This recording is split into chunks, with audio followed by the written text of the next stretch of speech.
నమస్తే, welcome to V3 news. లక్ష్యం సమాజహితం. ఇక వార్తలకు వెళ్లే ముందు ముఖ్యాంశాలు.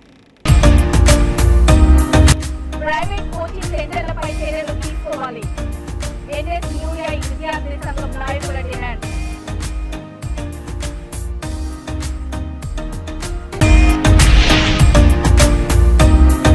కుప్పంలో చంద్రబాబు గెలిస్తే వైసీపీ నేతలు రాజకీయాల నుండి తప్పుకుంటారా? చంద్రబాబు ఓడిపోతే రాజకీయాల నుండి శాశ్వతంగా తప్పుకుంటా ఎమ్మెల్సీ శ్రీకాంత్. భద్రాచలం శ్రీ సీతారామచంద్ర స్వామి హుండీ లెక్కింపు. కానుకలుగా వచ్చిన మొత్తం ఆదాయం సుమారు 75 లక్షల రూపాయలు.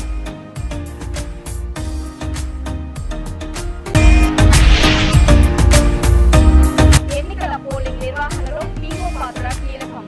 ఎన్నికల నిర్వహణ శిక్షణ కార్యక్రమంలో జిల్లా కలెక్టర్ నాగలక్ష్మి. అనంతపురం జిల్లాలో ప్రైవేట్ కోచింగ్ సెంటర్లపై చర్యలు తీసుకోవాలని రాప్తాడు మండలంలో NSUI జిల్లా నాయకులు మంచినాథ్ అన్నారు. మీడియా సమావేశంలో మంచినాథ్ మాట్లాడుతూ అనంతపురం నగరంలో అనేక ప్రైవేట్ కోచింగ్ సెంటర్లలో ఎంసెట్, నీటు, పాల్సెట్, RTT సెట్ కోచింగ్ పేర్లతో నెలకు 20 నుంచి 30 వేల వరకు వసూలు చేస్తూ ఎటువంటి మౌలిక వసతులు లేకుండా గవర్నమెంట్ ఉపాధ్యాయులతో బోధన చేయిస్తున్నారని వివరించారు. విద్యార్థులకు, తల్లిదండ్రులకు రసీదులు ఇవ్వడం లేదని పేర్కొన్నారు. అడ్మిషన్ గ్యారంటీ అని ప్రచారం చేస్తూ ధనార్జనే ధ్యేయంగా పనిచేస్తున్నటువంటి ప్రైవేట్ కోచింగ్ సెంటర్లు ప్రభుత్వం ఆదాయానికి గండి కొడుతున్నాయని తెలియజేశారు. విద్యార్థులను, ప్రభుత్వాన్ని మోసం చేస్తున్న ప్రైవేట్ కోచింగ్ సెంటర్లపై జిల్లా కలెక్టర్, DEO శాఖ పరమైన చర్యలు తీసుకోవాలని NSUI విద్యార్థి సంఘం నాయకులు డిమాండ్ చేశారు.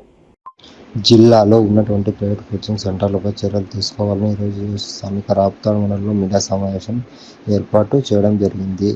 అదేవిధంగా అనంతపురం నగరంలో అనేక ప్రైవేట్ కోచింగ్ సెంటర్లో ఎంసెట్ కోచింగ్ పేరుతో నెలకు 20,000 నుండి 30,000 రూపాయలు వసూలు చేస్తూ ఎలాంటి మౌలిక వసతులు సదుపాయం లేకుండా గవర్నమెంట్ ఉపాధ్యాయులతో బోధనలు చేస్తూ విద్యార్థులకు, తల్లిదండ్రులకు బిల్లులు, రసీదులు కానీ ఇవ్వకుండా బుక్కులు ప్రింటింగ్ చేయించుకునే వేలాది రూపాయలు అమ్మడం, అడ్మిషన్ గ్యారంటీ పాంప్లెట్లు ద్వారా ప్రచారం చేస్తూ GST కూడా కట్టకుండా ధ్యేయంగా పనిచేస్తున్న కోచింగ్ సెంటర్లపై చర్యలు తీసుకోవాలని NSUIగా మేము డిమాండ్ చేస్తున్నాం.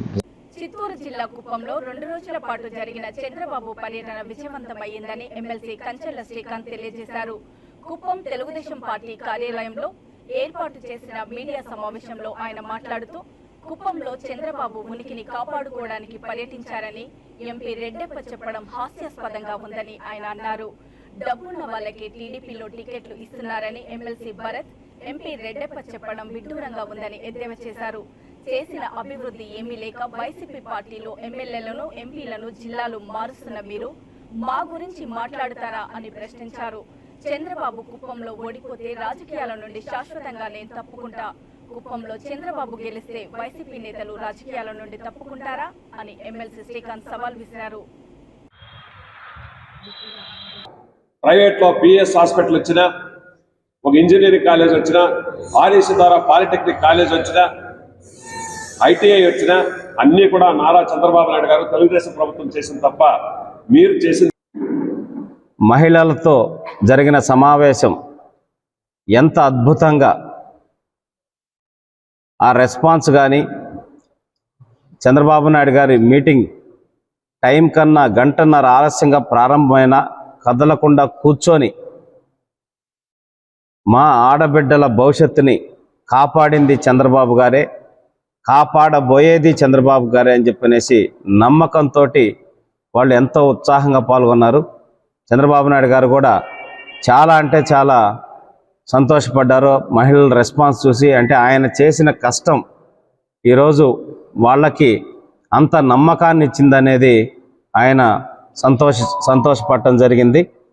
అలాగే తెలుగు యువతతో జరిగిన సమావేశం కూడా చాలా అద్భుతంగా జరిగింది. వాళ్ళందరూ చంద్రబాబు నాయుడు గారు చెప్పింది విని, మరీ ముఖ్యంగా ఈ కుప్పం నియోజకవర్గంలో రాష్ట్ర వ్యాప్తంగా కల్పించేటటువంటి ఉద్యోగ కల్పనతో పాటు యువగళంలో భాగంగా కల్పించేటటువంటి 20 లక్షల ఉద్యోగాల్లో కుప్పం నియోజకవర్గంలోనే వర్క్ ఫ్రమ్ హోమ్ కాన్సెప్ట్ని మండల స్థాయిలో తీసుకొచ్చి మొట్టమొదటిగా పైలట్ ప్రాజెక్ట్ ఇక్కడే స్టార్ట్ చేసి ఇక్కడ ఉండేటటువంటి యువతకి స్కిల్ డెవలప్మెంట్ చేసి వాళ్ళకందరికి కూడా ఉద్యోగ అవకాశాలు కల్పిస్తానని చెప్పటం అనేది వాళ్ళకి చాలా అంటే చాలా ఆనందదాయకంగా రెస్పాండ్ అయ్యారు. ఇండస్ట్రీస్ తీసుకొచ్చి అంటే 3 రకాల సెక్టార్ ఇండస్ట్రీస్ని తీసుకురావాలనేది చంద్రబాబు నాయుడు గారు ఆలోచన చేశారు. దాంట్లో మనకి automobile, electronics and IT infrastructure ఈ మూడింటిని కూడా కుప్పం నియోజకవర్గంలో తీసుకొస్తానని చెప్పడం జరిగింది. దానికి కూడా యువత నుంచి అద్భుతమైన రెస్పాన్స్ వచ్చింది. అట్లాగే 20 పాయింట్లతోటి బహిరంగ సభలో 20 పాయింట్లు కుప్పం మేనిఫెస్టోని 20 పాయింట్లతోటి రాష్ట్ర వ్యాప్తంగా అమలు చేసే మేనిఫెస్టోతో సంబంధం లేకుండా వాటికి అదనంగా మరీ ముఖ్యంగా ఇక్కడ కుప్పంలో స్థానికంగా ఏమైతే అవసరం ఉందో వాటినన్నిటిని వివరిస్తూ 20 పాయింట్లతోటి చంద్రబాబు నాయుడు గారు కుప్పంకి మేనిఫెస్టోని ప్రకటించడం జరిగింది. దానికి సంబంధించి మేము త్వరలో ఇంకా ఇక్కడ కుప్పంలో స్థానికంగా ఉన్నటువంటి మేధావులు, విద్యావంతులు, డాక్టర్సు, లాయర్సు ఇట్లాంటి వాళ్ళందరితో కలిసి ఒక సమావేశం ఏర్పాటు చేసి ఇంకా అడిషనల్గా ఏమన్నా వాళ్ళ సైడ్ నుంచి కూడా సలహాలు సూచనలు తీసుకొని అవి కూడా మేనిఫెస్టోలో పొందుపరిచేదానికి చంద్రబాబు నాయుడు గారు పొందుపరచమన్నారు. అది కూడా త్వరలో నెరవేరుస్తామని చెప్పనేసి కూడా తెలియజేస్తా ఉన్నాం. తెలుగుదేశం పార్టీ నారా చంద్రబాబు నాయుడు గారు 1,00,000 ఓట్ల మెజార్టీతో గెలవబోతున్నారనే దానికి ఈ 2 రోజులు జరిగినటువంటి పర్యటన నుంచి ప్రజల నుంచి వచ్చిన రెస్పాన్స్ స్పందన ఏదైతే ఉందో దాని ద్వారానే అర్థమవుతూ ఉంది. 100% ఆయన 1,00,000 ఓట్ల మెజార్టీతో గెలవబోతున్నారు. అంద్రీనీవా కాలువని ఎక్కడైతే జగన్మోహన్ రెడ్డి గారు సినిమా సెట్టింగ్లేసి ప్రారంభించారో అక్కడికే నిన్న వెళ్ళి సారు కాలువలోకి దిగి మరి చంద్రబాబు నాయుడు గారు చాలా స్టీప్గా ఉంది సార్, కష్టం అంటే లేదు ఖచ్చితంగా నేను దిగాలి చూడాలి అని చెప్పనేసి దిగి చూసి ఎక్కడ నీళ్లున్నాయి జగన్మోహన్ రెడ్డి అని చెప్పనేసి ప్రశ్నించింది కూడా మనం చూసాం. అంటే కుప్పం నియోజకవర్గ ప్రజల్ని నిస్సిగ్గుగా మోసం చేసి నేను నీళ్ళు ఇచ్చానని చెప్పనేసి మాట్లాడింది అంతా కూడా అబద్ధం అనేది ఆల్రెడీ మీడియాలో మనం చూసాం. నిన్న చంద్రబాబు నాయుడు గారు ప్రత్యక్షంగా అక్కడికి వెళ్ళి ఈ రాష్ట్ర ప్రజలందరికీ అలాగే కుప్పం నియోజకవర్గ ప్రజలందరికీ కూడా చూపించడం జరిగింది. భద్రాచలం శ్రీ సీతారామచంద్ర స్వామి వారి ఆలయంలో గత 26 రోజులుగా హుండీల ద్వారా వచ్చిన ఆదాయం లెక్కింపు జరిగింది. భక్తులు స్వామివారికి హుండీల ద్వారా సమర్పించిన ఆదాయాన్ని ఆలయ అధికారులు లెక్కించారు. సీసీ కెమెరాల పర్యవేక్షణలో సుమారు 200 మంది స్వచ్ఛంద సంస్థల మహిళలు, ఆలయ ఉద్యోగులు, సిబ్బందితో కలిసి ఆలయ కార్యనిర్వహణ అధికారి రమాదేవి ఆధ్వర్యంలో హుండీల లెక్కింపు నిర్వహించారు.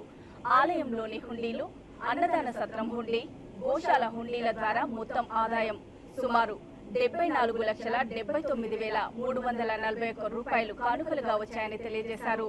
వీటితో పాటు ఇతర దేశాల కరెన్సీ కూడా కానుకలుగా వచ్చాయని ఆలయ కార్యనిర్వహణ అధికారి రమాదేవి తెలియజేశారు.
ఎన్నికల్లో ప్రెసిడింగ్ అధికారుల పాత్ర అత్యంత కీలకమని విజయనగరం జిల్లా కలెక్టర్ నాగలక్ష్మి అన్నారు.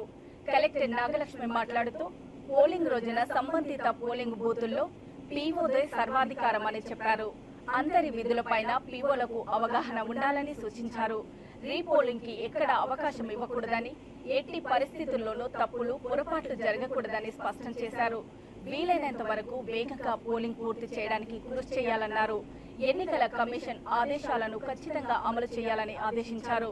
తమ వ్యక్తిగత అభిప్రాయాలను, అభిమానాన్ని ఎక్కడ ప్రదర్శించకూడదని స్పష్టం చేశారు.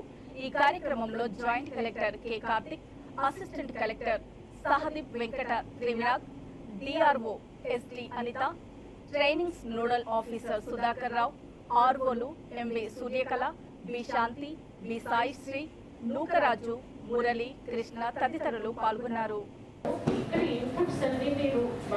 వాళ్ళు అన్ని in all manner they should be very thorough. Announcement నుంచి పోల్స్ అవుతున్నాయి అనేది commission notes. Assistant presiding officers పూర్తిగా వాళ్ళ అన్ని book gani, presentation gani, even videos gani, everything has been made. We have English as well as Telugu presentation. Then video content is also in Telugu. So we are also trying to give as good content as possible. CEO office nunchi gani manam gani, so that anni sariga ardham cheskoni mistakes lekunda jaragali. And this time the only correctly as per the manual and as per the handbook. So అది జాగ్రత్తగా గుర్తుపెట్టుకోండి. Will be hands on. So morning session to be hands on లో మనమే ఉన్నాయి కాబట్టి మనము దాంతోనే కొంచెం అడ్జస్ట్ చేసుకొని మధ్య ట్రైనింగ్, కనెక్షన్స్ కానీ, బటన్స్ కానీ, సీలింగ్స్ కానీ, other things etcetera. Once we go for second training మనకు అప్పటికి ఈవీఎం ర్యాండమైజేషన్ అవుతుంది కాబట్టి ఇంకా ఎక్స్ట్రా మెషిన్స్ కూడా మీకు వస్తాయి. Then you can put more number of EVMs for hands on for the second training. And we are going to give you some set of questions also. అంటే ఇప్పుడు ఇక్కడ for example DEO నుంచి ROs నుంచి poll వరకు మనకు చాలా time ఉంది కాబట్టి we have decided to conduct 3 training programs. POs, APOs కి 3 training programs we are going to conduct. So దాంట్లో భాగంగా first set of training programs మనము పిఓస్ కి 28th, ఏపీఓస్ కి 30th we are going to do. So మీకు తెలిసినది ఏంటంటే మనకి ప్రస్తుతం మనకి ఏ ప్రిసైడింగ్ ఆఫీసర్ కానీ ఎవరు కూడా పోలింగ్ పార్టీస్లో ఏ పోలింగ్ స్టేషన్లో పనిచేస్తారు అనేది మనకు తెలియదు కాబట్టి వాళ్ళు ప్రస్తుతం వేరెవర్ దే ఆర్ వర్కింగ్ ఆ కాన్స్టిట్యుయెన్సీలో, ఆ జ్యూరిస్డిక్షన్లో మనం వాళ్ళకి ట్రైనింగ్ అనేది ఇవ్వడం జరుగుతుంది. Subsequently only for the last training వాళ్ళకి ఏ కాన్స్టిట్యుయెన్సీకి వెళ్తున్నారు అనేది వాళ్ళకి తెలుస్తుంది కాబట్టి ఆ ట్రైనింగ్ అనేది అక్కడ ఇవ్వడం జరుగుతుంది. సో మనకి ఇప్పుడు ఉన్న ఈ 3 trainings లో కూడా 2 trainings have to be given by the RO in whose constituency they are all working, and the last training will be given by the returning officer in whose constituency they are going to work on poll duty. Anantapuram జిల్లా YSRCP trade union party ఆవిర్భావ దినోత్సవం వేడుకలు ఘనంగా నిర్వహించారు. జిల్లా అధ్యక్షులు కుర్రపాడు హుసేన్ పీరా ఆధ్వర్యంలో 13వ ఆవిర్భావ వేడుకలను వైఎస్ఆర్సీపీ కార్యాలయంలో డాక్టర్ వైఎస్ఆర్ రాజశేఖర్ పటానికి పూలమాల వేసి కేక్ కట్ చేసి జెండా ఆవిష్కరించారు. ఈ కార్యక్రమానికి ముఖ్య అతిథులుగా అనంతపురం వైఎస్ఆర్సీపీ ఎమ్మెల్యే శ్రీ అనంత వెంకటరామిరెడ్డి, జిల్లా అధ్యక్షులు Paila Narasimhaiah, mayor, deputy mayor, corporation చైర్మన్లు, కార్మిక సంఘాల నాయకులు పాల్గొన్నారు.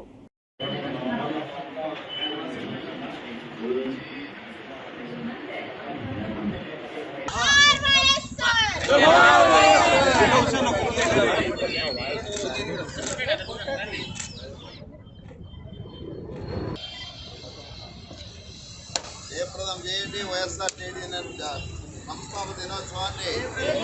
జయప్రదం చేయండి వైఎస్ఆర్ ట్రేడ్ యూనియన్ వ్యవస్థాపన దినోత్సవాన్ని. జోహార్ వైఎస్ఆర్, జోహార్ వైఎస్ఆర్, జై జగన్, జై జగన్, జై జగన్, జై జగన్.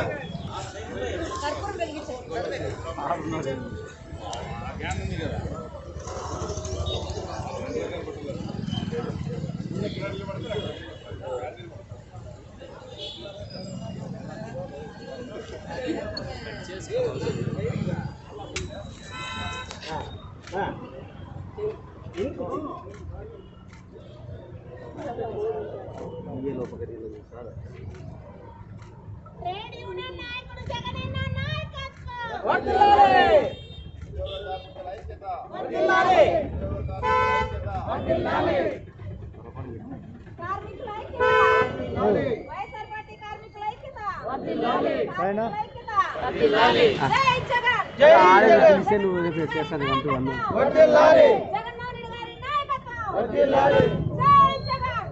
వైఎస్ఆర్ కాంగ్రెస్ పార్టీకి అనుబంధంగా ఉన్నటువంటి వైఎస్ఆర్ ట్రేడ్ యూనియన్ మరి రాష్ట్ర వ్యాప్తంగా చాలా బలంగా ఉంది. మేము ఈ యొక్క కార్మికుల, ఉద్యోగుల, మరి కర్షకుల మరి అదేవిధంగా సంఘటిత అసంఘటిత కార్మికుల యొక్క సమస్యల పట్ల మరి వారి యొక్క అన్నీ కూడా మేము నెరవేర్చుకున్నాము. జగన్మోహన్ రెడ్డి గారు మరి అధికారంలోకి వచ్చిన వెంటనే ఆయన ప్రమాణ స్వీకారం చేసిన ఒక నెల లోపలే మరి ఉద్యోగులకు మరి కొత్తగా మరి నిరుద్యోగులైనటువంటి నిరుద్యోగ మనుషులకందరికీ కూడా దాదాపు 1,40,000 మంది సచివాలయ ఉద్యోగులు, అదేవిధంగా 3 లక్షల మంది మరి సచివాలయ వాలంటీర్లను నిర్మించడం జరిగింది. అదేవిధంగా మరి వైద్య నాడు నేడు కింద దాదాపు 53,000 మంది ఉద్యోగులను నియమించడం జరిగింది. మరి అదేవిధంగా 1998లో టీఎస్సీ కింద అర్హులైనటువంటి 4,500 మంది ఉద్యోగస్తులకు టీచర్లుగా ఇవ్వడం జరిగింది. ఆర్టీసీ అనేది కార్పొరేషను చాలా ఇబ్బందుల్లో పడేవాళ్ళు, వాళ్ళకి జీతాలు కూడా 6 నెలలు కానీ సంవత్సరం కానీ రావు. అటువంటి వారిని ప్రభుత్వంలో విలీనం చేసి వారికి ఈరోజు మరి ఎన్జిఓలకు ఏ హక్కులు ఉన్నాయో అవన్నీ కూడా ఈరోజు ఇవ్వడం జరిగింది. అదేవిధంగా మన జగన్మోహన్ రెడ్డి గారు మరి ఆయన ఇచ్చినట్టు సంక్షేమ పథకాలు అయితే అభివృద్ధి అయితే కానీ ఈ యొక్క ఆంధ్రప్రదేశ్ ఏర్పడినప్పటి నుండి ఈ 73 సంవత్సరాల్లో దేశంలో ఏ ముఖ్యమంత్రి అయినటువంటి అనేకమైనటువంటి కార్యక్రమాలు చేసి చరిత్ర సృష్టించారు. భగవద్గీత మానవ జీవితంలో శాంతి, ఆనందం, ఆధ్యాత్మిక ఉన్నతికి మార్గదర్శకంగా ఉంటుందని విశాఖపట్నంకి చెందిన నిష్కమ ఫౌండేషన్ నిర్వాహకులు అరుణ తెలిపారు. కొత్తపేట మన్నార్ రాజగోపాల స్వామి ఆలయంలో నిర్వహించిన విలేకరుల సమావేశంలో మాట్లాడుతూ ఈ నెల 30 నుండి వచ్చే నెల 3 వరకు ప్రతిరోజు సాయంత్రం శ్రీ మున్నార్ వేణుగోపాల స్వామి ఆలయంలో శ్రీ మద్ భగవద్గీత 2వ అధ్యాయం ప్రవచనం చేస్తున్నట్లు తెలిపారు. నేటి యువత భగవద్గీత గురించి తెలుసుకోవాలన్నారు. ప్రజలు ఈ కార్యక్రమంలో పాల్గొని విజయవంతం చేయాలని కోరారు. ఈ సమావేశంలో నరసింగారావు, కాపుగంటి వరహాలు శెట్టి, సూర్యకాంతం, వీరభద్రరావు పాల్గొన్నారు.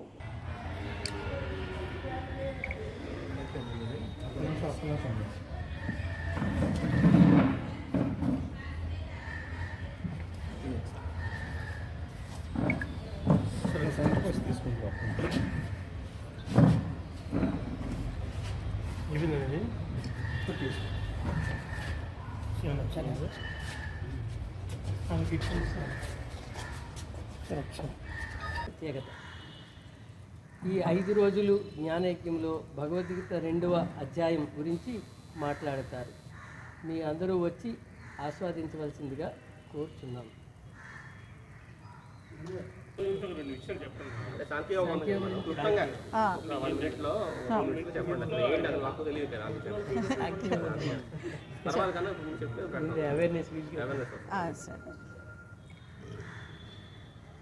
మొట్టమొదట జ్ఞాన యజ్ఞం అంటే ఎక్కడైతే ఆహుతి ప్రజ్ఞ అండి, ఫౌండర్ ఆఫ్ నిష్కామ ఫౌండేషన్.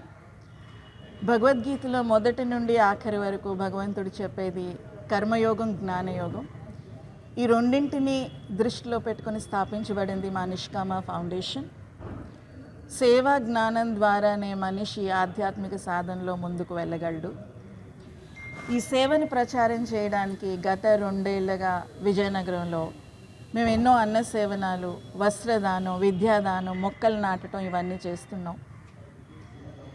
ఈ వేదాంత విజ్ఞానాన్ని అన్ని వయసుల వారు అందుకోవడానికి వారి వారి స్థాయిలోకి వెళ్ళి గత 12 ఏళ్లుగా వేదాంతాన్ని ప్రచారం చేస్తున్నాం. ఈ గుడిలోని ఈ ప్రాంగణంలో మార్చి 30 నుండి ఏప్రిల్ 3వ తారీఖు వరకు భగవద్గీత 2వ అధ్యాయంపై ప్రవచనాలు జరుగుతాయి.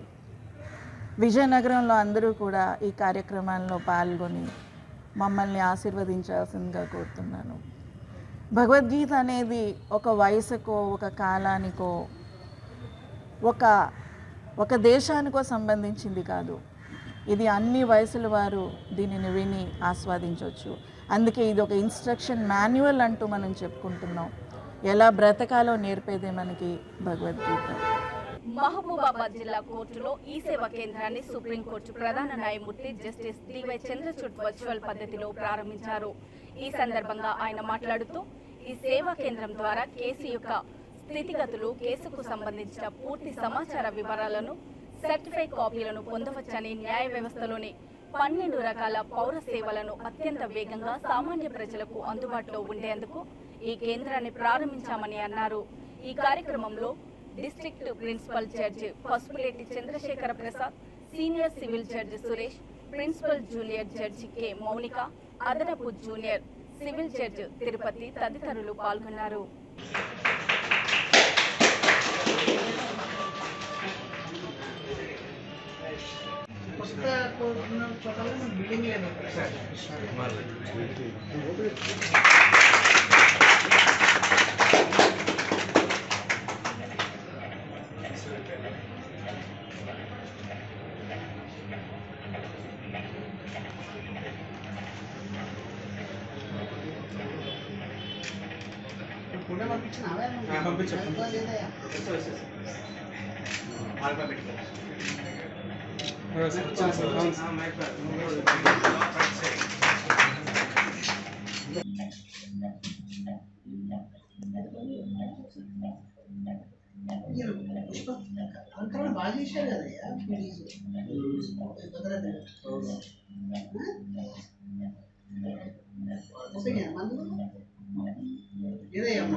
ఇక వార్తలు ముగించే ముందు ముఖ్యాంశాలు మరోసారి. ప్రైవేట్ కోచింగ్ సెంటర్లపై చర్యలు తీసుకోవాలి. NSUI విద్యార్థి సంఘం నాయకుల డిమాండ్.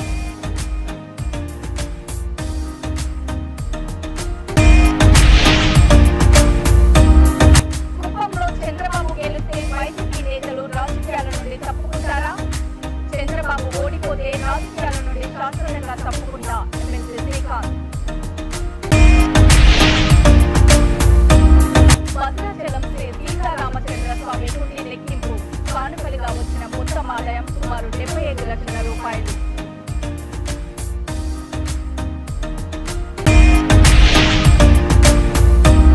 ఎన్నికల పోలింగ్ నిర్వహణలో PO పాత్ర కీలకం. ఎన్నికల నిర్వహణ శిక్షణ కార్యక్రమంలో జిల్లా కలెక్టర్ నాగలక్ష్మి.